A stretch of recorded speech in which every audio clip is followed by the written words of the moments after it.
Good morning dear students. ഇപ്പോൾ നമ്മൾ എടുത്തുകൊണ്ടിരിക്കുന്ന topic labour എന്നുള്ള ചാപ്റ്ററാണ്. അതിൽ കഴിഞ്ഞ ക്ലാസ്സിൽ ഡിസ്കസ് ചെയ്ത ടോപ്പിക് എന്ന് പറയുന്നത് time booking and time keeping ആണ്. വളരെ ഇമ്പോർട്ടൻ്റ് ആണ്. 4 മാർക്കിൻ്റെ ക്വസ്റ്റ്യനെ റെഗുലറായിട്ട് ചോദിക്കുന്ന ഒരു ടൈപ്പ് ഓഫ് ക്വസ്റ്റ്യൻ ആണ്. What are the differences between time booking and time keeping. അപ്പോൾ ടൈം ബുക്കിംഗ് എന്ന് പറഞ്ഞാൽ എന്താണ്? ടൈം കീപ്പിംഗ് പറയാം നമുക്ക് ആദ്യം. ടൈം കീപ്പിംഗ് എന്ന് പറഞ്ഞാൽ നമ്മൾ എന്ത് ചെയ്യുന്നു? അറ്റൻഡൻസ് മാർക്ക് ചെയ്യുന്നതിനെയാണ് ടൈം കീപ്പിംഗ് എന്ന് പറയുന്നത്. അതായത് എംപ്ലോയീസ് ഫാക്ടറിയിലേക്ക് കടന്നു വരുമ്പോഴും ഫാക്ടറിയിൽ നിന്ന് തിരിച്ച് വീട്ടിലേക്ക് പോകുമ്പോഴും ഉള്ള സമയം റെക്കോർഡ് ചെയ്യുന്നതിനെ ടൈം കീപ്പിംഗ് എന്ന് പറയുന്നു. ഒരർത്ഥത്തിൽ നമുക്ക് എന്ത് ചെയ്യാം? എംപ്ലോയീസ് ഫാക്ടറിയിൽ ചെലവഴിക്കുന്ന മൊത്തം സമയം, ടോട്ടൽ ടൈം, അത് നമുക്ക് എവിടെ നോക്കിയാൽ കിട്ടും? ടൈം കീപ്പിങ്ങിൽ നോക്കിയാൽ കിട്ടും. ദെൻ അടുത്ത ഭാഗമാണ് അല്ലെങ്കിൽ അടുത്ത ടേമാണ് ടൈം ബുക്കിംഗ് എന്ന് പറയുന്നത്. ടൈം ബുക്കിംഗ് എന്ന് പറയുന്നത് ഒരു എംപ്ലോയി വർക്ക് ചെയ്യുന്ന സമയം മാത്രം റെക്കോർഡ് ചെയ്യുന്നതിനെയാണ് ടൈം ബുക്കിംഗ് എന്ന് പറയുന്നത്. അതിന് പല മെത്തേഡ്സ് ഉണ്ട്. ഇപ്പോൾ നമ്മൾ ഒരു എംപ്ലോയി വന്ന് ഒരു മെഷീനിൽ ഓപ്പറേറ്ററായിട്ട് അദ്ദേഹം ജോയിൻ ചെയ്തു, 2 മണിക്കൂർ വർക്ക് ചെയ്ത് പിന്നെ ഒരു 15 മിനിറ്റ് ബ്രേക്ക് എടുത്ത് അദ്ദേഹം ഒന്ന് പുറത്ത് പോയി അല്ലെങ്കിൽ ഒന്ന് ഫ്രഷ് ആവാൻ പോയി. ദെൻ ആ 15 മിനിറ്റ് നമ്മൾ അവിടെ റെക്കോർഡ് ചെയ്യില്ല. 9:30 വന്ന് അദ്ദേഹം എന്ത് ചെയ്തു? 2 മണിക്കൂർ വർക്ക് ചെയ്തു. അപ്പോൾ 10:30 11:30 കഴിഞ്ഞ് 15 മിനിറ്റ് ബ്രേക്ക് ആണെങ്കിൽ 11:30 വരെ റെക്കോർഡ് ചെയ്തു. പിന്നെ വീണ്ടും അത് അവിടെ ജോയിൻ ചെയ്യുന്നത് എത്രയാണ്? 11:45 11:45. അപ്പം ഒരു എംപ്ലോയി കൃത്യമായിട്ട് എത്ര സമയം വർക്ക് ചെയ്തു എന്നുള്ളത് എവിടെ നോക്കിയാൽ അറിയാം? ടൈം ബുക്കിങ്ങിൽ നോക്കിയാൽ അറിയാം. The difference between time keeping and time booking is known as ideal time. വെറുതെ ഇരിക്കുന്ന സമയം, അത് ഭക്ഷണം കഴിക്കുന്ന സമയമാവാം, വിശ്രമ സമയം, അത്രയേ ഉള്ളൂ കേട്ടോ, ജോലി ചെയ്യാതിരിക്കുന്ന സമയം. അപ്പോൾ ഇത് വളരെ ഇമ്പോർട്ടൻ്റ് ആണ്. ഞാൻ കഴിഞ്ഞ ക്ലാസ്സിൽ പറഞ്ഞിരുന്നു. വളരെ നന്നായിട്ട് എന്ത് ചെയ്യുക? കുട്ടികളെല്ലാവരും മനസ്സിലാക്കി പഠിച്ച് വെക്കുക. മിക്കവാറും ഡിഫറൻസസ് ചോദിക്കാം. അപ്പോൾ അതുകൊണ്ട് തന്നെ ഇത് നന്നായിട്ട് പഠിച്ച് വേണം എക്സാമിനേഷന് പോകാൻ. ഇന്നിപ്പോൾ നമുക്ക് എടുക്കാനുള്ള ടോപ്പിക് എന്ന് പറയുന്നത് റെമ്യൂണറേഷൻ പേയ്മെൻറ്റ് മെത്തേഡ്സ് ആണ്, അല്ലെങ്കിൽ ലേബർ റെമ്യൂണറേഷൻ. ലേബർ റെമ്യൂണറേഷൻ എന്ന് പറഞ്ഞാൽ നമുക്കറിയാം എന്താണ്? ഒരു നല്ല റെമ്യൂണറേഷൻ ഉണ്ടെങ്കിൽ മാത്രമേ നമുക്ക് നല്ല എംപ്ലോയീസിനെ ലഭിക്കുകയുള്ളൂ.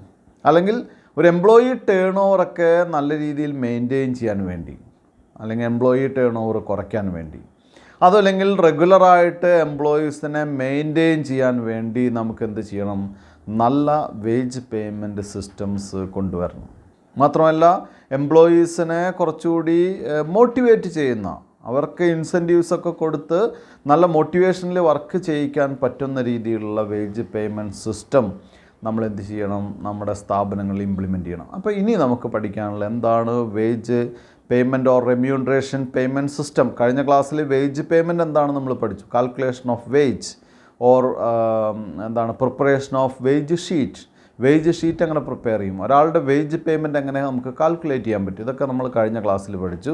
ഇനി നമുക്ക് പഠിക്കാനുള്ളത് wage remuneration payment systems, incentive systems ഒക്കെയാണ് ഇന്ന് നമുക്ക് ഡിസ്കസ് ചെയ്യാനുള്ളത്. നമുക്ക് നേരിട്ട് അതിൽ ആ പോയിൻറ്റുകളിലേക്ക് പോകാം. അതിന് മുൻപായിട്ട് എന്തൊക്കെയാണ് ഒരു നല്ല വേജ് പേയ്മെൻറ്റ് സിസ്റ്റത്തിനുള്ള ഉണ്ടായിരിക്കേണ്ട പ്രത്യേകതകൾ, പോയിൻറ്റ്സ് എന്തൊക്കെയാണെന്ന് നോക്കാം. നമുക്ക് ടോപ്പിക്കിലേക്ക് പോവാം. Features of an ideal wage plan. ഒരു ഐഡിയൽ വേജ് പ്ലാനിനുള്ള ഫീച്ചേഴ്സ് എന്തൊക്കെയാണ്? 1. The system should be simple for the workers to understand and operate. വർക്കേഴ്സിന് മനസ്സിലാകുന്ന സിസ്റ്റം ആവണം, അത് ഓപ്പറേറ്റ് ചെയ്യാൻ എളുപ്പമാകുന്ന ഒരു സിസ്റ്റം ആകണം. It should be based on scientific time and motion study. രണ്ടാമത്തെ പോയിൻ്റ്, വെറുതെ ഒരു സിസ്റ്റം കൊണ്ടുവന്നാൽ പോരാ, അത് സയൻറ്റിഫിക് ആയിട്ടുള്ള സ്റ്റഡീസിനെ, മോഷൻ സ്റ്റഡീസിനൊക്കെ ബേസ് ചെയ്തിട്ട് ഉള്ളൊരു വേജ് പേയ്മെൻറ്റ് സിസ്റ്റം ആയിരിക്കണം. 3rd point, it should guarantee a minimum wage at a satisfactory level. അത് മിനിമം വേജ് എന്താണ് ഗ്യാരണ്ടി ചെയ്യുന്ന ഒരു type of wage payment system ആയിരിക്കണം. It should be fair to both the employer and the employee. അത് എംപ്ലോയർക്കും എംപ്ലോയിക്കും fair ആയിരിക്കണം, 2 പേർക്ക് നഷ്ടമുണ്ടാകാൻ പാടില്ല. It should be acceptable to the trade unions. Trade യൂണിയൻസിനെ അക്സെപ്റ്റ് ചെയ്യാൻ പറ്റുന്നതായിരിക്കണം. It should provide proper incentive to the workers to work hard. വർക്കേഴ്സിന് ഹാർഡ് വർക്ക് ചെയ്യാനുള്ള ഒരു ഇൻസെൻറ്റീവ് പ്രൊവൈഡ് ചെയ്യണം. അല്ലേ? ഹാർഡ് വർക്ക് ചെയ്യാനുള്ള ഇൻസെൻറ്റീവ് പ്രൊവൈഡ് ചെയ്താലാണ് അവരെന്ത് ചെയ്യുള്ളൂ, ഹാർഡ് വർക്ക് ചെയ്യുള്ളൂ. അപ്പോൾ ഹാർഡ് വർക്ക് ചെയ്യുന്ന വർക്കേഴ്സിന് ഒരു ഇൻസെൻറ്റീവ് തീർച്ചയായിട്ടും ഉണ്ടായിരിക്കണം. It should increase the morale of the വർക്കേഴ്സിൻ്റെ മൊറൈൽ, സ്ഥാപനത്തിനോടുള്ള താല്പര്യം, സ്വന്തം മൊറൈൽ ഇൻക്രീസ് ചെയ്യുന്ന ഒരു വേജ് പേയ്മെൻറ്റ് ഉണ്ടായിരിക്കണം. It should help to reduce labour turnover. അപ്പോൾ പല സ്ഥാപനങ്ങളിലും കാണില്ലേ, എംപ്ലോയീസ് ഓരോ വർഷം കഴിയുന്തോറും റെഗുലറായിട്ട് മാറിക്കൊണ്ടിരിക്കും. അപ്പോൾ അത്തരം ലേബർ ടേൺ ഓവർ കുറയ്ക്കാൻ സാധിക്കുന്നു. The cost of operating the system should be low. ഇങ്ങനെ ഒരു സിസ്റ്റം ഓപ്പറേറ്റ് ചെയ്ത് കൊണ്ടുപോകാനുള്ള കോസ്റ്റ് ചെറിയ കോസ്റ്റ് ആയിരിക്കണം, വലിയ കോസ്റ്റ്ലി ആയിരിക്കരുത്. It should be flexible to adjust to changed circumstances. Change ചെയ്തിട്ടുള്ള സർക്കംസ്റ്റാൻസസിനോടുകൂടി അഡ്ജസ്റ്റ് ചെയ്യുന്ന ടൈപ്പ് ഓഫ് എന്താണ്, അത്രയും ഫ്ലെക്സിബിൾ സിസ്റ്റം, നമുക്ക് പെട്ടെന്ന് മാറ്റാൻ പറ്റുന്ന, സാന്ദർഭികമായിട്ട് മാറ്റാൻ പറ്റുന്ന ഒരു സിസ്റ്റം ആയിരിക്കണം. It should be in accordance with the capacity of the firm to pay. ഇതെല്ലാം പുറമേ നല്ല പേയ്മെൻറ്റൊക്കെ കൊടുക്കണമെന്ന് ആഗ്രഹമുണ്ട്, പക്ഷേ സ്ഥാപനത്തിന് കപ്പാസിറ്റി ഇല്ലെങ്കിൽ എന്ത് ചെയ്യും, അല്ലേ? നമ്മുടെ സ്ഥാപനത്തിൻ്റെ കപ്പാസിറ്റി കൂടി നോക്കിയിട്ടേ നമുക്ക് എന്ത് ചെയ്യാൻ പറ്റുള്ളൂ, നല്ല വേജ് പേയ്മെൻറ്റ് സിസ്റ്റംസ് നമുക്ക് ഇംപ്ലിമെൻറ്റ് ചെയ്യാൻ സാധിക്കുള്ളൂ. It should conform to the local or national labour laws. നമ്മുടെ നാട്ടിലെ, ഇന്ത്യയിലൊക്കെ വ്യക്തമായിട്ടുള്ള ലേബർ ലോസ് ഉണ്ട്. ആ ലേബർ ലോസിനെ ഓവർകം ചെയ്യാൻ പറ്റാത്ത രീതിയിലുള്ള, അല്ലെങ്കിൽ അതിനോടനുബന്ധിച്ചുള്ള, അല്ലെങ്കിൽ അതിൻ്റെ ടേംസ് ആൻഡ് കണ്ടീഷനോട് യോജിക്കുന്ന രീതിയിലുള്ള ഒരു ലേബർ ലോസിനോട് യോജിക്കുന്ന രീതിയിലുള്ളൊരു ടേംസ് ആൻഡ് കണ്ടീഷൻസാണ് നമ്മൾ ഇംപ്ലിമെൻറ്റ് ചെയ്യേണ്ടത്. ഇത്രയാണ് 12 പോയിൻറ്റ്സ് നമ്മൾ ഒരു ഐഡിയൽ വേജ് പ്ലാനിൻ്റെ ക്യാരക്ടറിസ്റ്റിക്സ് ആണ് പറയുന്നത്. ഇനി നമുക്ക് മെത്തേഡ്സ് ഓഫ് ലേബർ റെമ്യൂണറേഷൻ, നമുക്ക് എന്തൊക്കെ മെത്തേഡാണ് ലേബർ റെമ്യൂണറേഷൻ ഉള്ളത് നോക്കാം. നമുക്ക് പ്രധാനമായിട്ടും labour there are mainly 2 methods. That is time basis and output basis. Time ബേസിസും അല്ലെങ്കിൽ പ്രൊഡക്ഷൻ ബേസിസും. നമുക്ക് പറയാലോ, അല്ലെങ്കിൽ 5 മണിക്കൂർ അല്ലെങ്കിൽ 8 മണിക്കൂർ പണിയെടുത്താൽ ഇത്ര രൂപ, ഒരു മാസത്തിന് ഇത്ര രൂപ, ഒരാഴ്ച വർക്ക് ചെയ്താൽ ഇത്ര രൂപ, ഒരു കൊല്ലം വർക്ക് ചെയ്താൽ ഇത്ര രൂപ, അല്ലേ? ഇപ്പോൾ IT ഫേമിലൊക്കെ ആണെങ്കിൽ ഒരു വർഷത്തേക്ക് 10 lakhs എന്നൊക്കെയാണ് അവർ പറയുക, അല്ലേ? സാധാരണ മന്ത്ലി സാലറി മേടിക്കുന്ന ഒരാൾക്ക് മാസം ഇത്ര രൂപ എന്നാണ് പറയുക. ഇനി അതല്ല, ഒരു കൂലിക്കാരനെ ഒരു ദിവസം പണിയെടുത്താൽ ഇത്രയാണ്, ഒരു 8 മണിക്കൂറാണ് പണി, 9 മണി തൊട്ട് ഇത്ര മണി വരെ. ഇനി ആഴ്ചയിൽ കൂലി മേടിക്കുന്ന ആളുകളുണ്ട്, അല്ലേ? അപ്പോൾ അവിടെയൊക്കെ ടൈം റേറ്റ് സിസ്റ്റമാണ്, അല്ലേ? മറ്റേത് പ്രൊഡക്ഷൻ റേറ്റ്, അല്ലെങ്കിൽ പ്രൊഡക്ഷൻ ഓറിയൻറ്റഡ് ഔട്ട്പുട്ട് ബേസിസ് ആയിട്ടുള്ള സിസ്റ്റമാണ്. അതായത് ഒരു യൂണിറ്റിന് 10 രൂപ, 10 യൂണിറ്റ് ഉണ്ടാക്കിയാൽ 100 രൂപ, 8 യൂണിറ്റ് ഉണ്ടാക്കിയാൽ 80 രൂപ. അങ്ങനെ എന്ത് ചെയ്യുന്നു, യൂണിറ്റ് വൈസ് ആയിട്ടുള്ള, ഔട്ട്പുട്ട് വൈസ് ആയിട്ടുള്ള പേയ്മെൻറ്റ്. അപ്പോൾ പ്രധാനമായിട്ടും there are mainly 2 system of wage payment. Time rate system and piece rate system, അല്ലേ? പക്ഷേ ഇവിടെ എന്ത് ചെയ്യുന്നുണ്ട്, ഒരു സിസ്റ്റം കൂടി നമുക്ക് എന്ത് ചെയ്യാൻ പറയാം. തേർഡ് പോയിൻ്റാണ് ഇൻസെൻറ്റീവ് സ്കീംസ്. ഇൻസെൻറ്റീവ് സ്കീംസ് എന്ന് പറഞ്ഞാൽ ഇതിൻ്റെ ബേസിൽ എന്ത് ചെയ്യുന്നു, ഇൻസെൻറ്റീവ്സ് കൂടി പ്രൊവൈഡ് ചെയ്ത്, ഇൻസെൻറ്റീവ്സ് ഉണ്ടെങ്കിലാണ് ആളുകളെ നമുക്ക് മോട്ടിവേറ്റ് ചെയ്യാൻ സാധിക്കുള്ളൂ, അല്ലേ? കൂടുതൽ ഹാർഡ് വർക്ക് ചെയ്യുന്നുണ്ടെങ്കിൽ അവനെ, ഹാർഡ് വർക്ക് ചെയ്യുന്ന പേഴ്സൺ എന്തെങ്കിലും പ്രചോദനങ്ങൾ വേണം, അല്ലേ? അപ്പോൾ അതിനു വേണ്ടി എന്ത് ചെയ്യുന്നു, ഹാർഡ് വർക്ക് ചെയ്യുന്ന ആളുകൾക്ക് കൊടുക്കുന്നതിന് വേണ്ടി ചില ഇൻസെൻറ്റീവ് പ്ലാൻസും ഉണ്ട്. അതിനെ നമുക്ക് ഇൻസെൻറ്റീവ് പ്ലാൻസ് എന്ന് പറയാം, അല്ലെങ്കിൽ പ്രീമിയം ബോണസ് സ്കീംസ് എന്ന് പറയാം. അപ്പോൾ ഏതൊക്കെ മെത്തേഡിനാണുള്ളത്? പ്രധാനമായിട്ട് 2 സിസ്റ്റമാണ്, ടൈം റേറ്റ് സിസ്റ്റവും പീസ് റേറ്റ് സിസ്റ്റവും. പിന്നെ ഇൻസെൻറ്റീവ് സിസ്റ്റം ഉണ്ട്, അതിന് നമുക്ക് എന്തായിട്ടും പറയാം, പ്രീമിയം ബോണസ് സ്കീം എന്നുകൂടി പറയാം.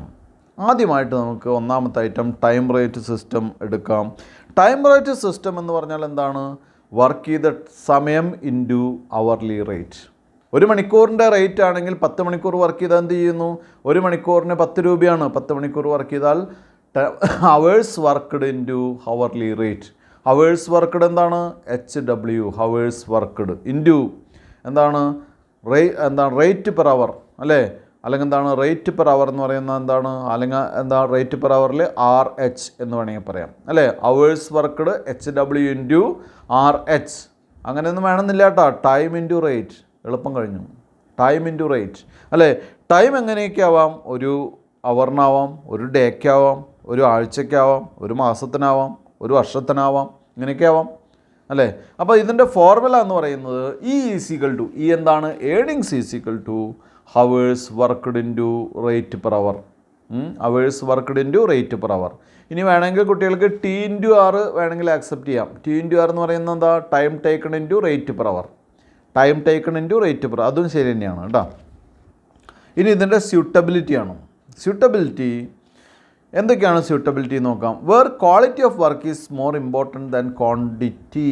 അതായത് ക്വാളിറ്റി ഓഫ് വർക്ക് ഇമ്പോർട്ടൻ്റ് ആണ്. ഇപ്പോൾ നമുക്കറിയാലോ, ഒരു വീട് നമുക്ക് പെയിൻ്റ് അടിക്കാനുണ്ട്. രണ്ട് രീതിയിൽ പണി ചെയ്യിക്കാം. ഒന്ന് കോൺട്രാക്റ്റ് കൊടുക്കാം, ആ വീട് മുഴുവനായിട്ട് പെയിൻ്റ് അടിച്ച് തരാൻ ഇത്ര രൂപ അല്ലേ. രണ്ട്, നമുക്ക് കൂലിക്ക് വർക്ക് ചെയ്യിക്കാം. കൂലിക്ക് വർക്ക് ചെയ്യുന്നതാണ് നമ്മൾ ടൈം റേറ്റ് ആയിട്ട് പറയുന്നത്. മറ്റേതെന്താണ്? പ്രൊഡക്ഷൻ ബേസ്ഡ് ആണ്, ഔട്ട്പുട്ട് ബേസ്ഡ് ആണ്. ഔട്ട്പുട്ടിനനുസരിച്ചിട്ടാണ് നമ്മൾ എന്ത് ചെയ്യുന്നത്? പേയ്മെൻറ്റ് കൊടുക്കുന്നത് അല്ലേ. അപ്പോൾ ക്വാളിറ്റി നന്നാവണം എന്നുള്ള സ്ഥലത്താണ് ഇത് കൂടുതൽ സ്യൂട്ടബിൾ. ക്വാണ്ടിറ്റിയിലല്ല കാര്യം, ക്വാളിറ്റിയിലാണ്. രണ്ട്, where it is difficult to measure the work done by the workers.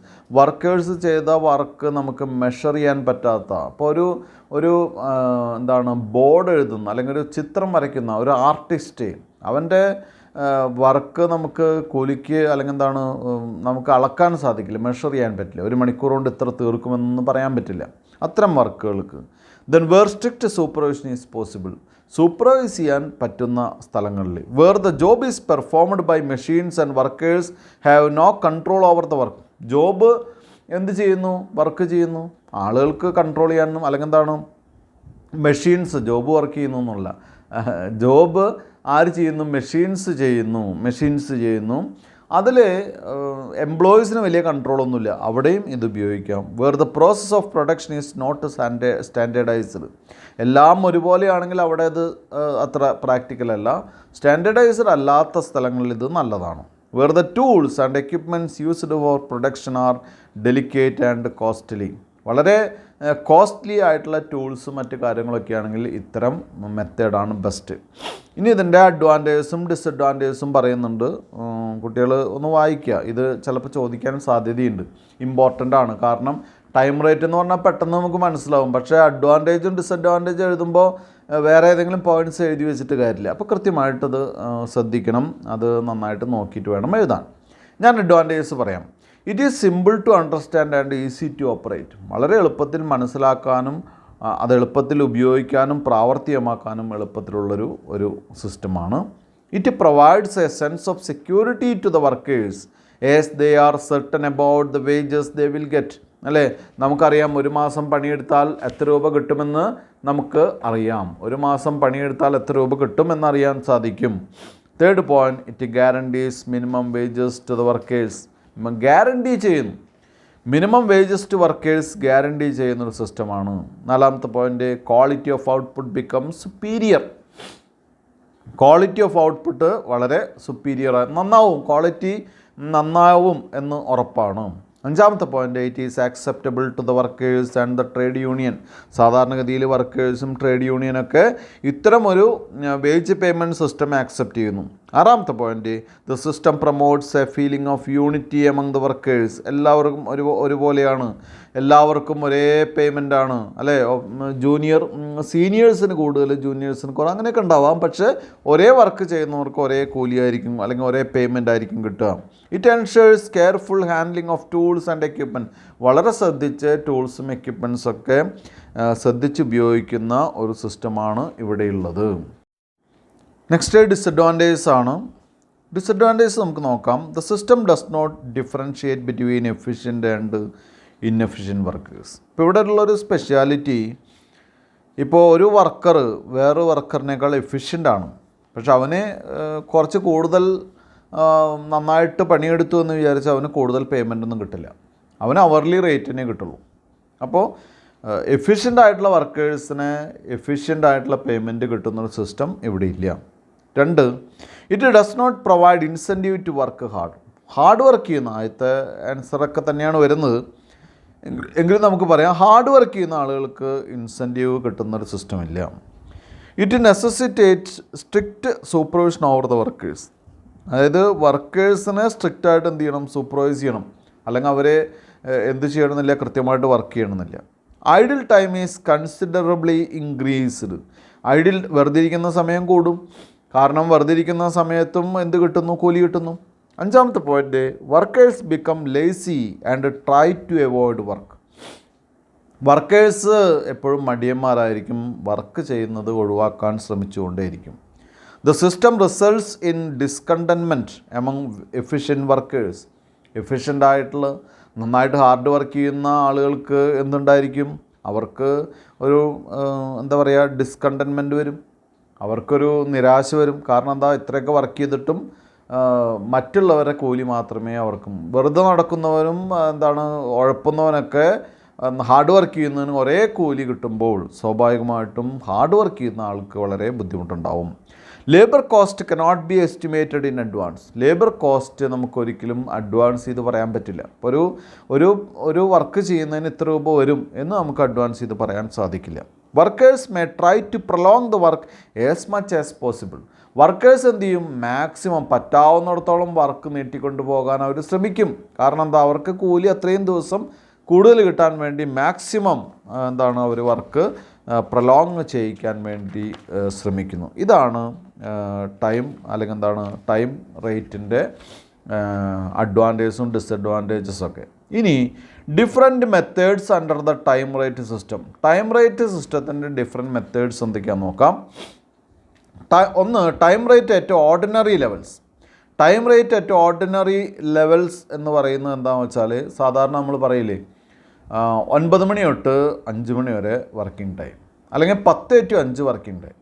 അപ്പോൾ 10 to 5 എന്ന് പറയുമ്പോൾ 10 to 11, 12, 1, പിന്നെ ബ്രേക്ക് നമുക്ക് കൂട്ടാം, ബ്രേക്കും കൂടി കൂട്ടാം. 1 to 2, 2 to 3, 3 to 4, 4 to 5, 7 മണിക്കൂർ. ഇതിൽ ഈ 7 മണിക്കൂറിന് ഇത്ര രൂപ.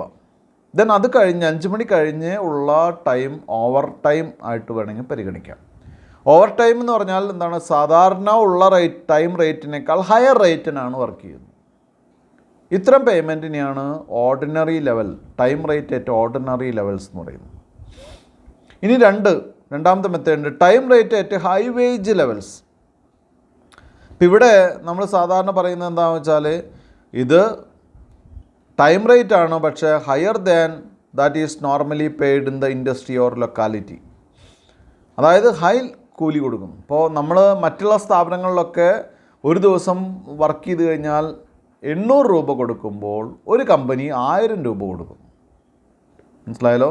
ഒരു ദിവസം വർക്ക് ചെയ്യുമ്പോൾ മറ്റുള്ള കമ്പനികളിലല്ല, അല്ലെങ്കിൽ നമ്മുടെ ഏരിയയിലെ ലൊക്കാലിറ്റിയിലെ എല്ലാ കമ്പനികളും 800 രൂപ പേയ്മെൻറ്റ് നടത്തുന്ന സമയത്ത് ഒരു കമ്പനി മാത്രം 1000 രൂപ പേയ്മെൻറ്റ് കൊടുക്കുന്നു. സ്വാഭാവികമായിട്ടും എഫിഷ്യൻ്റ് ആയിട്ടുള്ള വർക്കേഴ്സ് എവിടേക്ക് പോകും? 1000 രൂപ കിട്ടുന്നിടത്തേക്ക് എഫിഷ്യൻ്റ് ആയിട്ടുള്ള. അപ്പോൾ അവരെന്ത് ചെയ്യും? അവർക്ക് ഒരുപാട് ആളുകളെ സെലക്ട് ചെയ്ത് വളരെ എഫിഷ്യൻ്റ് ആയിട്ടുള്ള ആളുകളെ മാത്രം അവർക്ക് ജോലിക്ക് വെക്കാൻ സാധിക്കും. അപ്പോൾ ഒന്ന് നോർമൽ റേറ്റ്, അതായത് സാധാരണ കൂലി സാധാരണ ടൈമിനെ സാധാരണ റേറ്റ് കൊണ്ട് മൾട്ടിപ്ലൈ ചെയ്യുന്നു. 8 മണിക്കൂറാണ്, 1 മണിക്കൂറിന് 10 രൂപ എന്നുണ്ടെങ്കിൽ 8 × 10 80 രൂപ. 100 രൂപയാണെങ്കിൽ 8 × 100 800 രൂപ കൂലി കൊടുക്കും നോർമലായിട്ട്. രണ്ടാമത്തെ ഹൈ വേജ് ലെവൽസ് എന്ന് പറഞ്ഞു കഴിഞ്ഞാൽ, അവർ സാധാരണ ഒരു ലൊക്കാലിറ്റിയിൽ ഒരു സ്ഥലത്ത് ഒരു ഏരിയയിൽ കൊടുക്കുന്ന കമ്പനികൾ കൊടുക്കുന്ന പേയ്മെൻറ്റിനേക്കാൾ കൂടുതൽ പേയ്മെൻറ്റ് നടത്തുന്നു. അടുത്തത് graduated time rate. Then under this system payment is made at time rates adjusted to suit general economic circumstances. മനസ്സിലായല്ലോ? അപ്പോൾ ഇവിടെ എന്താ ചെയ്യുന്നത്? കോസ്റ്റ് ഓഫ് ലിവിങ് ഇൻഡെക്സ് അനുസരിച്ച് മാറിക്കൊണ്ടിരിക്കുന്നു. കാരണം എന്താണ്? ആളുകളുടെ ടൈം റേറ്റ് തന്നെയാണ്, കൂലി തന്നെയാണ്. അപ്പോൾ ആളുകളുടെ ജീവിത നിലവാരം ഉയരുന്നതനുസരിച്ച് അവരെന്ത് ചെയ്യുന്നു? ആദ്യം 500 രൂപയായിരുന്നു, അവർ കുറച്ച് വ്യത്യാസം വരികയാണെങ്കിൽ 600 രൂപ കൊടുക്കുന്നു, ചേഞ്ച് വരികയാണെങ്കിൽ 1000 രൂപ കൊടുക്കുന്നു, അല്ലെങ്കിൽ 800 രൂപ കൊടുക്കുന്നു. അപ്പോൾ ഗ്രാജുവേറ്റഡ് ടൈം റേറ്റിൻ്റെ പ്രത്യേകത എന്താണെന്ന് വെച്ചാൽ, കോസ്റ്റ് ഓഫ് ലിവിങ് ഇൻഡെക്സ് അനുസരിച്ച് വരുന്ന ചേഞ്ചസ് അഡ്ജസ്റ്റ് ചെയ്ത് കൂലി കൊടുക്കുന്ന അല്ലെങ്കിൽ റേറ്റ് കൊടുക്കുന്ന സിസ്റ്റത്തിനെയാണ് ഗ്രാജുവേറ്റഡ് ടൈം റേറ്റ് എന്ന് പറയുന്നത്. ഒന്നുകൂടി പറയാം, different methods under the time rate system. ഒന്ന്, ordinary time rate at ordinary levels എന്ന് പറഞ്ഞു കഴിഞ്ഞാൽ സാധാരണ വർക്ക് ചെയ്ത സമയം into rate. 2, high wage levels, work ചെയ്യുന്ന സമയം ഇൻറ്റു കുറച്ചുകൂടി higher rate. Graduated time rate എന്ന് പറഞ്ഞാൽ നമ്മുടെ എംപ്ലോയീസിൻ്റെ കോസ്റ്റ് ഓഫ് ലിവിങ് ഇൻഡെക്സിനനുസരിച്ച് എന്ത് ചെയ്യുന്നു? ചേഞ്ച് ചെയ്തിട്ടുള്ള പേയ്മെൻറ്റ് സിസ്റ്റം കൊടുക്കുന്നു. ഇത്രയൊക്കെയാണ് അതിൽ പറയാനുള്ളത്. അടുത്ത പേയ്മെൻറ്റ് ബൈ റിസൾട്ട്, രണ്ടാമത്തെ മെത്തേഡ് പീസ് റേറ്റ് സിസ്റ്റം. അതല്ലെങ്കിൽ പ്രൊഡക്ഷൻ ഓറിയൻറ്റഡ് സിസ്റ്റം, അല്ലെങ്കിൽ റിസൾട്ട് ഓറിയൻറ്റഡ് സിസ്റ്റം, അല്ലെങ്കിൽ പേയ്മെൻറ്റ് ബൈ റിസൾട്ട്. എന്താണെന്ന് പറയാലോ? Under this system the volume of work done is the basis for determination of the wages payable to workers. അപ്പോൾ ഇവിടെ number of units produced, അല്ലെങ്കിൽ work കഴിഞ്ഞാണ് ഇവിടെ നോക്കുന്നത്, അതല്ലാതെ എത്ര സമയം സ്പെൻഡ് ചെയ്തു എന്നല്ല. അപ്പോൾ number of units produced into rate per unit, അതാണ് ഇവിടെ ഏണിങ്സ്. അപ്പോൾ ഇവിടെ E is equal to N U into R U. എന്താണ് ഈ ഏണിങ്സ്? അതിൽ മാറ്റില്ല. എൻ യു എന്ന് പറഞ്ഞാൽ എന്താ? Number of units into R U എന്താണ്? Rate per unit. അപ്പോൾ earnings is equal to number of units into rate per unit. Earnings is equal to number of units into rate per unit. ഇപ്പോൾ നമ്മൾ 500 unit ഒരു ദിവസം ഉണ്ടാക്കി, ഒരു യൂണിറ്റിന് 2 രൂപയാണ്. അപ്പോൾ 500 ഇൻറ്റു 2 എത്രയാണ്? 1000 രൂപ കൂലി. അയാൾ കാലത്ത് വന്നിട്ട് ഉച്ചയാകുമ്പോഴേക്കും പോയി. അപ്പോൾ അയാൾ എത്ര സമയം വർക്ക് ചെയ്തു എന്നുള്ളത് അവിടെ കാര്യമല്ല, അവിടെ എടുക്കേണ്ട കാര്യമില്ല. അദ്ദേഹത്തിൻ്റെ വർക്കിംഗ് ടൈം അവിടെ എന്തല്ല, നമുക്ക് നോക്കേണ്ട കാര്യമില്ല. എന്ത് മാത്രമേ അവിടെ നോക്കേണ്ട കാര്യമുള്ളൂ? അയാൾ അന്ന് പ്രൊഡ്യൂസ് ചെയ്തിട്ടുള്ള നമ്പർ ഓഫ് യൂണിറ്റ്സ് ഇൻറ്റു യൂണിറ്റിൻ്റെ വാല്യൂ. ഒരു യൂണിറ്റ് ഉണ്ടാക്കിയാൽ ഇത്ര രൂപ. അത്തരം മെത്തേഡിനെയാണ് പീസ് റേറ്റ് സിസ്റ്റം അല്ലെങ്കിൽ പേയ്മെൻറ്റ് ബൈ റിസൾട്ട്സ് എന്ന് പറയുന്നത്. ഇനി ഇതിൻ്റെ suitability, where the work is repetitive or standardised nature. ഒരേ ടൈപ്പ് വർക്ക്, സ്റ്റാൻഡേർഡൈസ്ഡ് വർക്ക്, അങ്ങനെയാണെങ്കിൽ എന്ത് മതി? ഈ സിസ്റ്റം മതി.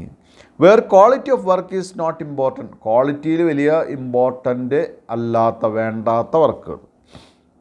Where output can be easily measured, ഇയാളുടെ ഔട്ട്പുട്ട് എത്ര യൂണിറ്റ് ഉണ്ടാക്കി എന്നുള്ളത് വളരെ ഈസി ആയിട്ട് മെഷർ ചെയ്യാൻ പറ്റുന്ന ഒരു work. Where the work does not require personal skill, വലിയ പേഴ്സണൽ സ്കില്ലൊന്നും വേണ്ടാത്ത ഒരു work. Where it is intended to increase the volume of output, volume of output increase ചെയ്യാൻ സാധിക്കുന്ന. 6ാമത്തെ point, where strict supervision is not possible, നമുക്ക് സൂപ്പർവിഷനൊന്നും സാധ്യമല്ല. എത്രയാണ് പ്രൊഡ്യൂസ് ചെയ്തിട്ടുള്ള ആ നമ്പർ കൊണ്ടുവന്നാൽ പൈസ കൊടുക്കും, അത്രയേ ഉള്ളൂ. ഇനി ഇതിൻ്റെ അഡ്വാൻറ്റേജസ് ആണ്. Advantages, the system recognises the merit and efficiency of workers. Efficiency of workers എന്ത് ചെയ്യുന്നു? മെറിറ്റും റെക്കഗ്നൈസ് ചെയ്യുന്നു. കാരണം എന്താ? കൂടുതൽ യൂണിറ്റ് ഉണ്ടാക്കിയാൽ കൂടുതൽ പേയ്മെൻറ്റ് കൊടുക്കുന്നു. എഫിഷ്യൻസി ഉള്ളവർക്ക് കൂടുതൽ പൈസ ഉണ്ടാക്കാം. ഒരു ദിവസം 500 യൂണിറ്റാണ് സാധാരണ ഉണ്ടാക്കുന്നത്, പക്ഷേ എഫിഷ്യൻ്റ് ആയിട്ടുള്ള വർക്കേഴ്സ് 1000 യൂണിറ്റ് അല്ലെങ്കിൽ 700 യൂണിറ്റ് ഉണ്ടാക്കും. 1000 ബുദ്ധിമുട്ടായിരിക്കും, 700 യൂണിറ്റ് ഉണ്ടാക്കും. അപ്പോൾ എത്രയാണ്? കൂടുതൽ കൂലി മേടിക്കാം അല്ലേ? അപ്പോൾ ഇൻസെൻറ്റീവ് കൊടുക്കുന്നു. It provides incentive to workers to work hard work ചെയ്യുന്നവർക്ക് ഇൻസെൻറ്റീവ് കിട്ടുന്നു. Workers will try to adopt better and more efficient methods അല്ലേ, ടു ഇൻക്രീസ് പ്രൊഡക്ഷൻ. വർക്കേഴ്സ് എന്ത് ചെയ്യും? പ്രൊഡക്ഷൻ ഇൻക്രീസ് ചെയ്യാൻ വേണ്ടി ബെറ്റർ ആയിട്ടുള്ള മെത്തേഡ്സ് ഇങ്ങനെ തിരഞ്ഞുകൊണ്ടേയിരിക്കും, ഇമ്പ്രൂവ് ചെയ്തുകൊണ്ടേയിരിക്കും. The system will result in larger output which lead to lower cost and higher profits. എല്ലാ എംപ്ലോയീസും ഒന്നിച്ച് ശ്രമിക്കും, പൈസ കൂടുതൽ കിട്ടുന്ന കാര്യമല്ലേ. അപ്പോൾ പ്രൊഡക്ഷൻ ഔട്ട്പുട്ട് കൂടും, കോസ്റ്റ് കുറയും. Idle time will be reduce to the minimum. വെറുതെ ഇരിക്കുന്ന ആളുകൾ ഉണ്ടാവില്ല. കാരണം എന്താ? പണിയെടുത്താൽ അത്രയും പൈസ കിട്ടും, കൂലി കിട്ടും. അപ്പോൾ വെറുതെ ഇരിക്കില്ല, എല്ലാവരും വർക്ക് ചെയ്യും. Exact labour cost per unit is available in advance of production അല്ലേ. ലേബർ കോസ്റ്റ് പെർ ഒരു യൂണിറ്റ് ഉണ്ടാക്കാൻ എന്ത് കോസ്റ്റ് വരുന്നത് നേരത്തെ തന്നെ നമുക്കറിയാൻ പറ്റും. The cost of production will be less, cost of production കുറവായിരിക്കും. ഇനി ഇതിന് എല്ലാ കാര്യത്തിനും 2 വശം ഉണ്ടാവുമല്ലോ. ഇനി ഇതിൻ്റെ ഡിസഡ്വാൻറ്റേജസ് എന്തൊക്കെയാണെന്ന് നോക്കാം നമുക്ക്. Quality of output will Zafar. Quality of output will Zafar എന്ന് പറഞ്ഞാൽ ക്വാളിറ്റി അത്ര ഫിനിഷിംഗ് ഒന്നും ഉണ്ടാവില്ല അല്ലേ. നമ്മൾ കൂലിക്ക് പണിയിച്ചതും അതുപോലെ തന്നെ എന്താണ് കോൺട്രാക്റ്റ് കൊടുത്തതും കൂടി കമ്പയർ ചെയ്ത് കഴിഞ്ഞാൽ കോൺട്രാക്റ്റ് കൊടുത്ത വർക്കിന് അത്ര പെർഫോമൻസ് ഉണ്ടാവില്ല. 2ാമത്തെ point, the system does not guarantee minimum wages. ഇവിടെ മിനിമം വേജസ് ഗ്യാരണ്ടി ചെയ്യുന്നില്ല. നമ്പർ ഓഫ് യൂണിറ്റ്സിനനുസരിച്ച് കൂടുകയും കുറയുകയും ചെയ്യും. ഒരാൾ പുതിയൊരു വർക്കറാണ്, അയാൾ വന്ന് ഒരു ദിവസം 100 യൂണിറ്റ് ഉണ്ടാക്കിയുള്ളൂ. ഒരു യൂണിറ്റിന് 10 രൂപയാണ്, 1000 രൂപ കിട്ടുള്ളൂ. അല്ലെങ്കിൽ ഒരു യൂണിറ്റിന് 1 രൂപ അല്ലെങ്കിൽ 100 രൂപ ആൾക്ക് കിട്ടുള്ളൂ. മനസ്സിലായോ? 500 യൂണിറ്റ് അല്ലെങ്കിൽ 700 യൂണിറ്റൊക്കെ ഉണ്ടാക്കുന്ന ആളുകളാണ് ഒരു മീഡിയം 700 യൂണിറ്റ് ആണെങ്കിൽ ഒരു ദിവസത്തെ കൂലി 700 പക്ഷേ ഒരു പുതിയ വർക്കർക്ക് 100 യൂണിറ്റേ ഉണ്ടാക്കിയുള്ളൂ എങ്കിൽ അയാളുടെ കൂലി എത്രയാണ്? 100 കൂലി ഉണ്ടാവുള്ളൂ. മനസ്സിലായല്ലോ? അപ്പോൾ അതുകൊണ്ട് മിനിമം വേജസ് ഒരിക്കലും ഉറപ്പുവരുത്താൻ സാധിക്കില്ല. 3ാമത്തെ point, it is difficult to fix an equitable piece rate. ഒരു ഇക്വിറ്റബിൾ പീസ് റേറ്റ് കണ്ടുപിടിക്കാൻ ബുദ്ധിമുട്ടാണ്. പീസ് റേറ്റ് ഒരു യൂണിറ്റ് ഉണ്ടാക്കിയാൽ 2 രൂപ, 5 രൂപ, 10 രൂപ. ഇത് ഇക്വിറ്റബിൾ ആവണമെന്നില്ല.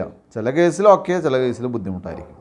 Hurried nature of work may lead to more accidents. അതായത് ആളുകൾ ഓരോ യൂണിറ്റ് ഉണ്ടാക്കിയാൽ കൂടുതൽ പൈസ കിട്ടാൻ വേണ്ടി വളരെ ഫാസ്റ്റായിട്ട് ഇങ്ങനെ ഉണ്ടാക്കുമ്പോൾ മെഷീൻ്റെ ഇടയിൽ കൈ കൊടുക്കാനോ ആക്സിഡൻറ്റ്സ് പറ്റാനുള്ള സാധ്യത വളരെ കൂടുതലാണ്. Over strain on the part of workers will cause frequent absenteeism and bad health. അല്ലേ, അവരെ ഓവർ സ്ട്രെയിൻ എന്താണ്, അവരുടെ ആരോഗ്യസ്ഥിതി മോശമാക്കാനും അവരെ ഇടയ്ക്കിടയ്ക്ക് ലീവ് എടുക്കേണ്ടതായിട്ടുള്ളൊരു അവസ്ഥ വരാനുള്ള സാധ്യത കൂടുതലാണ്. The system may cos dissatisfaction among slow workers. അല്ലേ, വളരെ സാവധാനത്തിൽ ഇരിക്കുമ്പോൾ ഒരു മട്ടിൽ പോകുന്ന ആളുകൾക്ക് ഇത് ഭയങ്കര ബുദ്ധിമുട്ടായിരിക്കും. അല്ലെ, പല ടൈപ്പ് ആളുകളുണ്ടല്ലോ. അല്ലെ, വളരെ സ്ലോലി കാര്യങ്ങൾ ചെയ്യുന്ന ആളുകളെ സംബന്ധിച്ച് ഇത് വലിയ ഒരു അടിയായിരിക്കും. അവർക്ക് ഇതിനോട് ഒരിക്കലും യോജിക്കാൻ പറ്റില്ല.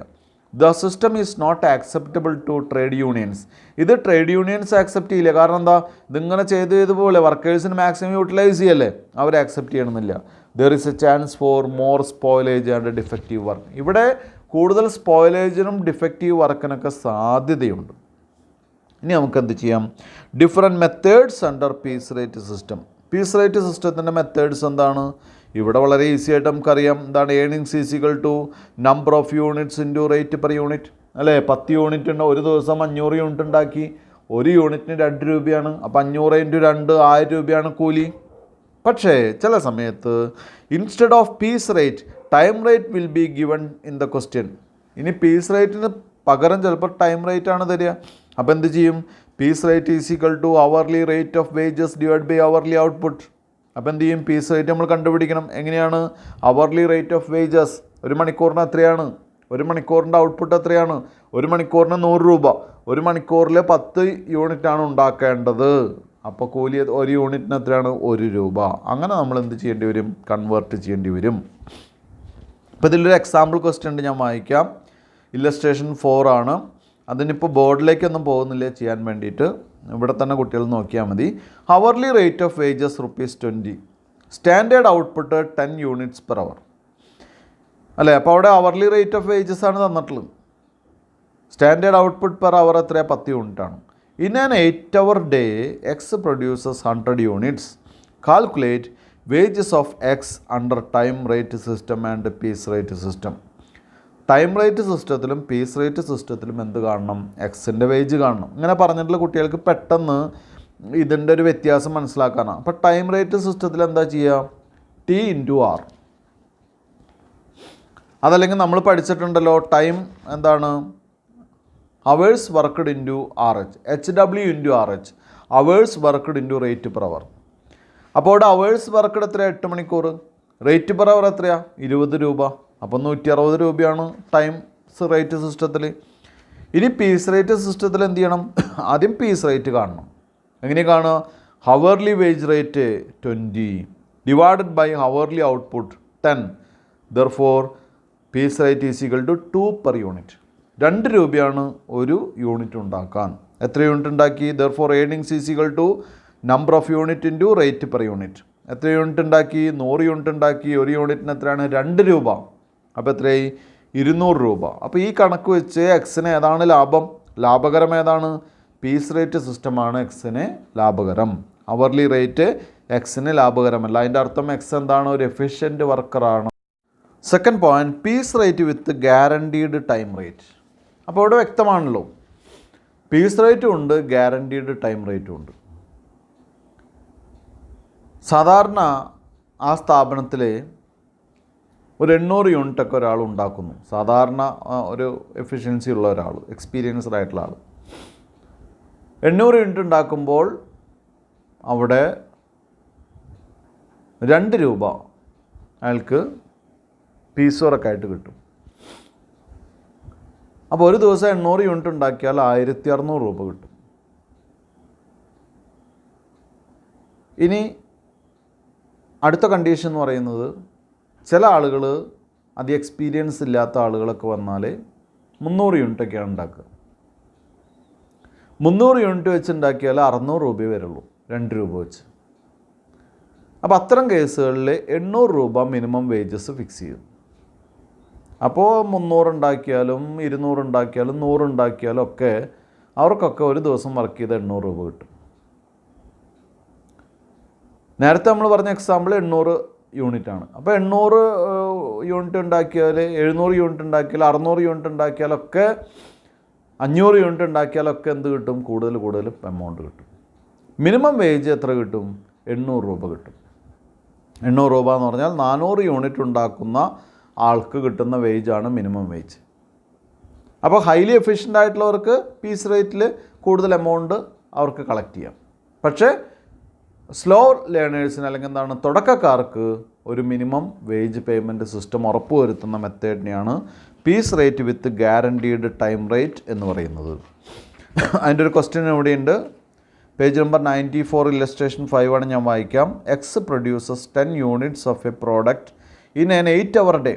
8 മണിക്കൂർ ദിവസത്തിൽ എക്സ് പ്രൊഡ്യൂസ് ചെയ്യുന്ന 10 യൂണിറ്റാണ്. ടൈം റേറ്റ് 15 രൂപയാണ്. And piece rate 14 per unit ആണ്. Calculate his earnings under piece rate system with guaranteed time wages. അല്ലേ, ടൈം വേജ് എങ്ങനെയാണ്? Hours worked into rate per hour. 8 × 15 120. Piece wage എത്രയാ? Number of units into rate per unit. Then 10 × 14 = 140. അല്ലേ, അപ്പോൾ ഇവിടെ എത്രയാണ് വരുന്നത്? എന്താണ് കൂടുതൽ പീസ് റേറ്റ് ആണ് കൂടുതൽ. 140 രൂപ കിട്ടുന്നു. അപ്പോൾ അവർലി റേറ്റ് ഉണ്ട്, 1 മണിക്കൂർ വർക്ക് ചെയ്താൽ ഇത്ര രൂപ എന്ന് പറയുന്നതിനാണ് ഇവിടെ എന്ത് പറയുന്നത്? 15 രൂപയാണ് 1 മണിക്കൂറിന്. അപ്പോൾ 8 മണിക്കൂർ വർക്ക് ചെയ്തതിന് അയാൾക്ക് 120 രൂപ എന്തായാലും കിട്ടും. കുറവ് യൂണിറ്റ് ഉണ്ടാക്കിയാലും ഇത്ര യൂണിറ്റ് ഉണ്ടാക്കിയില്ലെങ്കിലും അയാൾക്ക് പീസ് റേറ്റ് കിട്ടിയില്ലെങ്കിലും എന്ത് കിട്ടുന്നു? ടൈം റേറ്റ് കൂടി ഉറപ്പുവരുത്തുന്ന മെത്തേഡിനെയാണ് piece rate with guaranteed time rate. അടുത്ത 3ാമത്തെ പോയിൻ്റാണ് ഡിഫറൻഷ്യൽ പീസ് റേറ്റ് സിസ്റ്റം. കുട്ടികൾ ഇനി വളരെ ശ്രദ്ധിക്കണം. വളരെ ഇമ്പോർട്ടൻ്റ് ആയിട്ടുള്ള മെത്തേഡാണ് differential piece rate system. Under this method there is more than one piece rate to reward efficient workers and to encourage less efficient workers. In other words, earnings vary at different stages in the range of output. This system was first introduced by F.W. Taylor and was subsequently modified by Merrick. അപ്പോൾ ഈ differential piece rate system എന്ന് പറയുന്നത് ഒരുപോലെ നല്ല efficient വർക്കേഴ്സിനെ promote ചെയ്യുന്നതും അതുപോലെ തന്നെ ഇന്നെഫിഷ്യൻ്റ് ആയിട്ടുള്ള വർക്കേഴ്സിനുള്ളൊരു പ്രചോദനം കൂടിയാണ്. കൂടുതൽ ഇമ്പ്രൂവ് ചെയ്യണം എന്നുള്ളൊരു പ്രചോദനം കൂടിയാണ് ഈ ഡിഫറൻഷ്യൽ പീസ് റേറ്റ് സിസ്റ്റം എന്ന് പറയുന്നത്. ആദ്യമായിട്ട് ഇത് ഇംപ്ലിമെൻറ്റ് ചെയ്ത് F.W. ടൈലറാണ്. പിന്നീട് മോഡിഫൈ ചെയ്തത് എന്താണ്? മെറിക്കാണ് അത് മോഡിഫൈ ചെയ്തത്. അപ്പോൾ നമുക്ക് ആദ്യം Taylor's differential piece rate system പഠിക്കാം. അണ്ടർ ദിസ് സിസ്റ്റം, അപ്പോൾ ആദ്യം പഠിക്കുന്നത് ടൈലേഴ്സ് ഡിഫറൻഷ്യൽ പീസ് റേറ്റ് സിസ്റ്റമാണ്. Under this system there are 2 piece rates. A low piece rate for output below standard and a high piece rate for output at or above standard. അപ്പോൾ ഇവിടെ ടൈലറിൻ്റെ ഈ differential piece റേറ്റിൻ്റെ സിസ്റ്റത്തിലുള്ളൊരു പ്രത്യേകത എന്താണെന്ന് വെച്ചാൽ 2 piece rate ആണുള്ളത്. ഒന്ന് a low piece rate for output below standard. സ്റ്റാൻഡേർഡിലും കുറവുള്ളവർക്ക് ലോ പീസ് റേറ്റും സ്റ്റാൻഡേർഡിലും കൂടുതലുള്ളവർക്ക് ഹൈ പീസ് റേറ്റും. ഫോർ എക്സാമ്പിൾ നമ്മൾ പറയുകയാണെങ്കിൽ നമ്മൾ 100 യൂണിറ്റാണ് സ്റ്റാൻഡേർഡ് എന്ന് വിചാരിച്ചു. അപ്പോൾ സ്റ്റാൻഡേർഡിലും കുറവുള്ള ആൾ ഫോർ എക്സാമ്പിൾ 80 യൂണിറ്റ് ഉണ്ടാക്കിയ അല്ലെങ്കിൽ 90 യൂണിറ്റ് ഉണ്ടാക്കിയ ഒരാൾക്ക് 1 യൂണിറ്റിന് 1 രൂപയാണ് standard. Number of unit standard ഒരു ദിവസം 100 യൂണിറ്റ് ഉണ്ടാക്കണം. പേയ്മെൻറ്റ് 1 യൂണിറ്റിന് 1 രൂപയാണ് സ്റ്റാൻഡേർഡ്. അപ്പോൾ ബിലോ സ്റ്റാൻഡേർഡ് എന്ന് പറയുന്നത് 100-നേക്കാൾ കുറവുണ്ടാക്കിയവരൊക്കെ ബിലോ സ്റ്റാൻഡേർഡാണ്. അവർക്ക് എന്ത് ചെയ്യുന്നു? പീസ് റേറ്റിൻ്റെ 80%. അപ്പോൾ 1 രൂപയുടെ 80% എന്ന് പറഞ്ഞാൽ 80 പൈസ. അപ്പോൾ 80 യൂണിറ്റ് ഉണ്ടാക്കിയവരും എത്രയേ കിട്ടുള്ളൂ? 80 × 0.80 കിട്ടുള്ളൂ. ഇനി എബവ് 100 പ്രൊഡ്യൂസ് ചെയ്തിട്ടുള്ള ആൾക്കോ അതിൻ്റെ പീസ് റേറ്റിൻ്റെ 120%. 1 രൂപയുടെ 120%. 1 രൂപയുടെ 120%. അപ്പോൾ 1 രൂപ 20 പൈസ. അപ്പോൾ 100 യൂണിറ്റിനേക്കാൾ കുറവുണ്ടാക്കിയവർക്ക് 80 പൈസ വെച്ചും 100 യൂണിറ്റിനേക്കാൾ കൂടുതലുണ്ടാക്കിയവർക്ക് 1 രൂപ 20 പൈസ വെച്ചു. അപ്പോൾ വർക്കേഴ്സ് എല്ലാവരും തന്നെ ഹാർഡ് വർക്ക് ചെയ്യും. എന്തിനു വേണ്ടിയിട്ട്? എല്ലാവരും 100ലേക്ക് കൺവേർട്ട് ചെയ്യാൻ, 100ലേക്ക് എത്തിക്കാൻ വേണ്ടി എല്ലാ ഊർജ്ജവും എടുത്ത് അവർ വർക്ക് ചെയ്യും 100ലേക്ക് എത്തി. അപ്പോൾ അതിന് വേണ്ടിയിട്ടാണ് എംപ്ലോയീസിനെ പുഷ് ചെയ്യിക്കുകയാണ് കൂടുതൽ ഹാർഡ് വർക്ക് ചെയ്യാൻ വേണ്ടി. അപ്പോൾ ഇതിൻ്റെ ഫീച്ചേഴ്സ് എന്തൊക്കെയാണെന്ന് day wages are not guaranteed. ഇവിടെ വേജസ് ഒരിക്കലും ഡേ വേജസ് ഒരിക്കലും ഗ്യാരണ്ടി ചെയ്യുന്നില്ല. Standard time is fixed for each job. ഓരോ ജോലിക്കും സ്റ്റാൻഡേർഡ് സമയം ഫിക്സ് ചെയ്തിരിക്കും. 2 piece rates are fixed, a low piece rate and a high piece rate. മനസ്സിലായി? 2 piece rate ഉണ്ടാവും. സ്റ്റാൻഡേർഡിന് കുറവുള്ളവർക്ക് ലോ പീസ് റേറ്റും സ്റ്റാൻഡേർഡിന് മുകളിലുള്ളവർക്ക് ഹൈ പീസ് റേറ്റും ഉണ്ടാവും. എന്തൊക്കെയാണ് അഡ്വാൻറ്റേജസ് നോക്കാം. It is simple to understand and easy to operate. ഇത് മനസ്സിലാക്കാനും പ്രാവർത്തികമാക്കാനും എളുപ്പമാണ്. It provides a strong incentive to expert workers. എക്സ്പേർട്ടായിട്ടുള്ളവർക്ക് വലിയൊരു പ്രചോദനമാണിത്. It attracts best workers to the firm. നല്ല എക്സ്പേർട്ടായിട്ടുള്ള ആളുകൾ കടന്നു വരും നമ്മുടെ സ്ഥാപനത്തിലേക്ക്. എന്താ കാരണം? കൂടുതൽ കൂലി കിട്ടും. High piece rate leads to increased production. High piece rate ഞാൻ പറഞ്ഞില്ല, എല്ലാവരും ഹൈ പീസ് റേറ്റിലേക്ക് കൊണ്ടുവരാൻ വേണ്ടി ശ്രമിക്കും. പ്രൊഡക്ഷൻ ഇൻക്രീസ് ചെയ്യും. ഇനി disadvantages. It does not guarantee minimum wages. Minimum wages guarantee ചെയ്യുന്നില്ല. It punishes the slow workers or beginners by giving the low piece rate. അല്ലെ, ബിഗിനേഴ്സിനും തുടക്കക്കാർക്കൊരു പേടി സ്വപ്നമാണ്. എന്താ കാരണം? വളരെ കുറവ് പേയ്മെൻറ്റ് മാത്രമാണ് കിട്ടുക. It discriminates between efficient and inefficient workers and thus creates rivalry among workers. അത് എഫിഷ്യൻ്റ് ആൻഡ് ഇൻഎഫിഷ്യൻറ്റ് വർക്കേഴ്സിന് എന്ത് ചെയ്യുന്നു? വേർതിരിക്കുന്നു. അവരുടെ ഇടയിൽ ഒരു വൈരാഗ്യം വളർത്തുന്നൊരു സമീപനം ഉണ്ടാക്കുന്നു. Labour cost of a job will be different for 2 levels of performance. Labour cost different ആയിരിക്കും. 2 ലെവലിലുള്ള പെർഫോമൻസ് ആയതുകൊണ്ട് ലേബർ കോസ്റ്റ് ഡിഫറൻ്റ് ആയിരിക്കും. ഇനി നമുക്ക് എന്ത് ചെയ്യാം? ഇവിടെ ഒരു ക്വസ്റ്റ്യൻ തന്നിട്ടുണ്ട്. ക്വസ്റ്റ്യൻ വായിച്ച് നോക്കുക. From the following particulars, calculate the earnings of workers A and B on straight piece rate system and Taylor's differential piece rate system. ഇവിടെ പറഞ്ഞിരിക്കുന്ന എന്താണ്? Standard production 8 units per hour. നമുക്കൊരു കാര്യം ചെയ്യാം, ഇത് ബോർഡിൽ ചെയ്യാം. ഞാൻ ക്വസ്റ്റ്യൻ വായിക്കാം. Normal time rate 40 per hour. Differentials to be applied 80% of piece rate when below standard and 120% of piece rate when at or above standard. In a 9-hour day, A produced 65 units and B produced 75 units. നമുക്ക് solution ബോർഡിൽ ചെയ്യാം കേട്ടോ. ഈ ക്വസ്റ്റ്യനിൽ നമുക്കിവിടെ piece rate തന്നിട്ടില്ല. ഇത്തരം questions നമുക്ക് എപ്പോഴും ശ്രദ്ധിക്കേണ്ട കാര്യം, പീസ് റേറ്റ് നമുക്ക് തരണം, എന്നാലേ ഇത് ചെയ്യാൻ പറ്റുള്ളൂ. അതിന് പകരം മണിക്കൂറിലുള്ള റേറ്റാണ് തന്നിട്ടുള്ളത്. ഹവർലി റേറ്റാണ് തന്നിട്ടുള്ളത്, അല്ലേ? ഹവർലി റേറ്റ് എന്ന് പറയുന്നത് 40 രൂപയാണ്.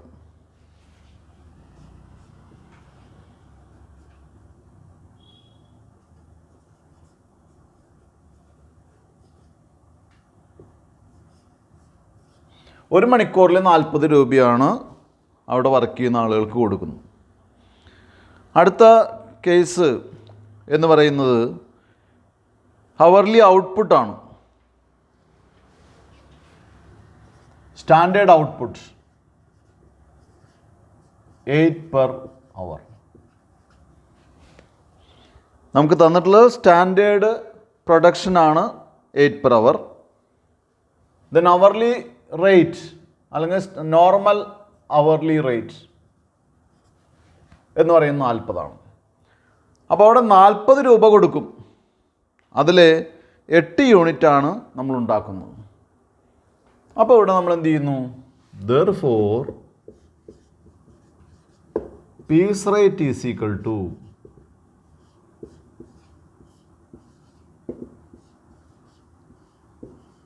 ₹5 per unit. 5 രൂപയാണ് പീസ് റേറ്റ്. 5 രൂപയാണ് പീസ് റേറ്റ് വന്നത്. ഇനി നമ്മളോട് കൃത്യമായിട്ട് പറഞ്ഞിട്ടുണ്ട്, സ്ട്രെയിറ്റ് പീസ് റേറ്റും കാണണം, ടൈലേഴ്സ് ഡിഫറൻഷ്യൽ പീസ് റേറ്റും കാണണം, അല്ലേ? അപ്പോൾ നമുക്കിവിടെ ഒരു കാര്യം ചെയ്യാം. ആദ്യം നമുക്ക് straight piece rate,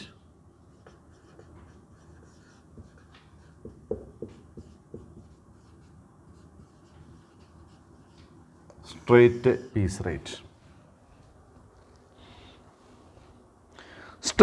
piece rate system അനുസരിച്ച് എക്കും ബിക്കും ആണല്ലോ കാണേണ്ടത്, അല്ലേ?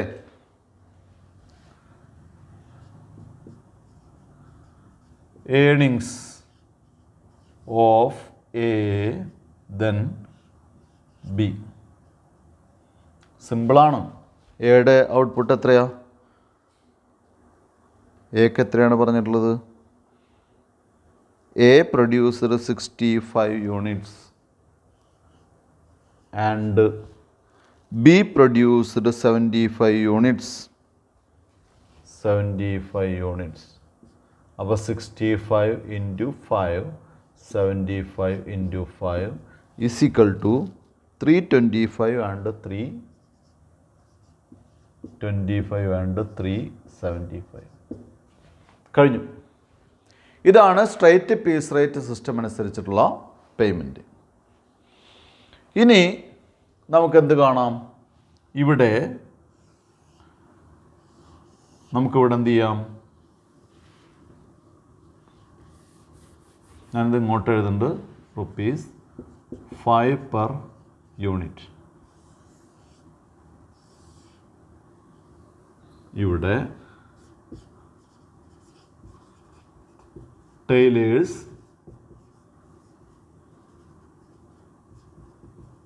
Differential piece rate system. അപ്പോൾ ഡിഫറൻഷ്യൽ പീസ് റേറ്റ് സിസ്റ്റത്തിൽ ഇവിടെ പറയുന്നുണ്ട്, ടൈലറുടെ ഡിഫറൻഷ്യൽ പീസ് റേറ്റ് സിസ്റ്റത്തിൽ പറയുന്നുണ്ട് എത്രയാണ്? 2 പീസ് റേറ്റിലാണ്. ഒന്ന് 80% of piece rate when below standard and above standard 120% ആണ്. അപ്പോൾ നമുക്കിവിടെ എഴുതാം ബിലോ സ്റ്റാൻഡേർഡ് എന്ന് പറയുന്നത് 5 രൂപയുടെ 80%. ദെൻ സ്റ്റാൻഡേർഡ് ഓർ എബോവ് 5 രൂപയുടെ 120%. ഒന്ന് 5 രൂപയുടെ 80% എന്ന് പറയുമ്പോൾ 4 രൂപ. 120% എന്ന് പറയുമ്പോൾ 6 രൂപ. ഇവിടെ ₹4, ഇവിടെ ₹6. അപ്പോൾ ഇതാണ് കണ്ടീഷൻ. സ്റ്റാൻഡേർഡ് അറ്റൈൻ ചെയ്യുന്ന ഒരു വർക്കർക്ക് പീസ് റേറ്റിൻ്റെ 80%, സ്റ്റാൻഡേർഡ് അറ്റൈൻ ചെയ്യാത്ത ആളുകൾക്ക്, സ്റ്റാൻഡേർഡ് അറ്റൈൻ ചെയ്യാത്തവർക്ക് 5 രൂപയുടെ അല്ലെങ്കിൽ പീസ് റേറ്റിൻ്റെ 80%, സ്റ്റാൻഡേർഡ് എത്തുകയോ എബോവ് സ്റ്റാൻഡേർഡ് വരികയോ ചെയ്തവർക്ക് പീസ് റേറ്റിൻ്റെ 120%. അങ്ങനെ നോക്കുമ്പോൾ സ്റ്റാൻഡേർഡ് എത്താത്തവർക്ക് 4 രൂപ, 5ൻ്റെ 80%. സ്റ്റാൻഡേർഡ് എത്തിയവർക്കും അതിനേക്കാൾ കൂടുതലുള്ളവർക്ക് 6 രൂപ, 5ൻ്റെ 120%. അങ്ങനെയാണ് വരിക അല്ലേ? ഇനി അടുത്ത കാര്യം എന്താണ്? Standard output in 9 hours. കാരണം എന്താണ് സ്റ്റാൻഡേർഡ് ഔട്ട്പുട്ട്? ഇവിടെ നമുക്ക് സ്റ്റാൻഡേർഡ് ഔട്ട്പുട്ട് എന്ന് പറയുന്നത് കാണാനുള്ള ഒറ്റ മാർഗമേ തന്നിട്ടുള്ളൂ. എന്താണ് തന്നിട്ടുള്ളത്? ഇവിടെ കൃത്യമായിട്ട് നമ്മളോട് പറഞ്ഞിട്ടുണ്ട് എന്താണ്? ഈ 8 യൂണിറ്റ്സ് പെർ അവറാണ് നമ്മുടെ സ്റ്റാൻഡേർഡ് പ്രൊഡക്ഷൻ. നോർമൽ റേറ്റ് എന്ന് പറയുന്നത് ₹40 പെർ അവറാണ് അല്ലേ? അപ്പോൾ ഇവിടെ നമുക്ക് കൃത്യമായിട്ട് പറയാൻ പറ്റുന്നൊരു കാര്യം എന്ന് പറയുന്നത് നമ്മുടെ സ്റ്റാൻഡേർഡ് പ്രൊഡക്ഷൻ 1 മണിക്കൂറിൽ 8 യൂണിറ്റ്സ് ആണ്. നോർമൽ റേറ്റ് എന്ന് പറയുന്നത് 40 രൂപയാണ് അല്ലേ? ഇത് മാത്രമാണ് നമുക്ക് ആദ്യം തന്നിട്ടുള്ളൂ. പക്ഷേ ഏറ്റവും അവസാനം in A 9 hour day A produced 65 unit and B produced 75 units. അപ്പോൾ ഇവിടെ നമുക്ക് കിട്ടുന്നൊരു കാര്യം എന്ന് പറയുന്നത് ഔട്ട്പുട്ട് എന്ന് പറയുന്നത് 8 per hour ആണ്. 8 യൂണിറ്റാണ് ഒരു മണിക്കൂറിൽ. 9 മണിക്കൂറാണ് ഒരു ദിവസം എന്ന് പറയുന്നത് അല്ലേ? അപ്പോൾ നമുക്ക് എന്ത് ചെയ്യണം? സ്റ്റാൻഡേർഡ്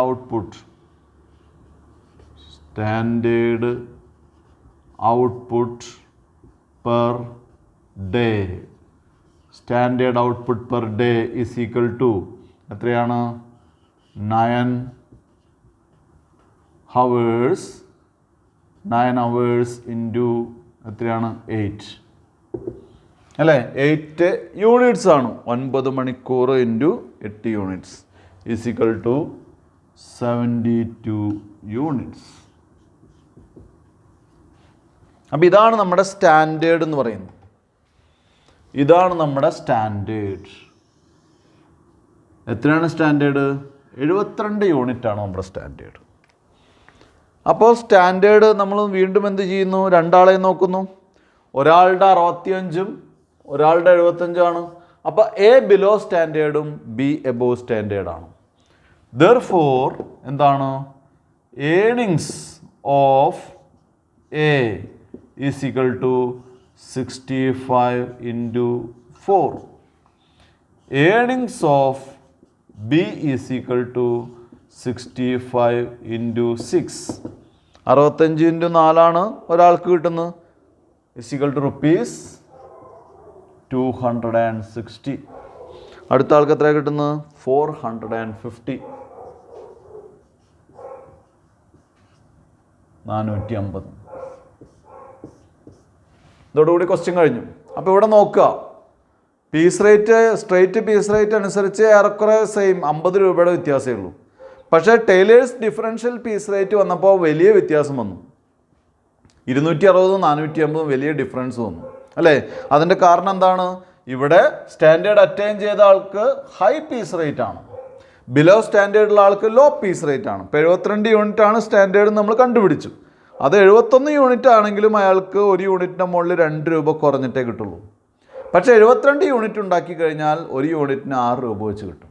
ഇതാണ് ആ ടൈലേഴ്സ് ഡിഫറൻഷ്യൽ പീസ് റേറ്റിൻ്റെ മെറിറ്റും ഡിമെറിറ്റും ഇതിൽ തന്നെയുണ്ട്. മനസ്സിലായല്ലോ?